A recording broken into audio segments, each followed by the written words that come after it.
તો તમે જોઈ શકો છો ગાઈસ, આ એરિયામાં મેં બ્લોગ તો ઘણા ખરા શૂટ કર્યા છે, પણ વરસાદની મોસમ છે એટલે વરસાદમાં આ જગ્યાની રોનક તમે જોઈ શકો.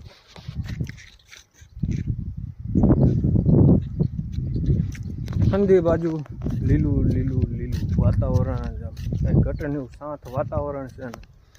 રખડવા આવ્યો હતો, મેં કીધું કેદુનો બ્લોગ નથી બનાવ્યો તો બ્લોગ શૂટ કરી લો. અને બીમાર હતો એટલે કાંઈ ઉધરા ને એવું હતું એટલે સરખો બ્લોગ બને જ નહીં. એટલે બાય બાય ને હવે કન્ટિન્યુ બ્લોગ આવી છે.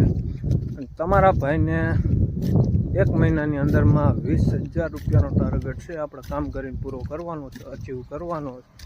તો બાય બાય, રહીજો મારા બ્લોગમાં, જોયા રાખજો. ઇન્સ્ટાગ્રામમાં મતન મારું ચેનલ છે, એમાં હું શાયરીના જ મૂકું છું, તો એની અંદર લિંક નીચે નાખી દઈ, તો એમાં તો તમારા ભાઈને સપોર્ટ કરીશ. Bye bye.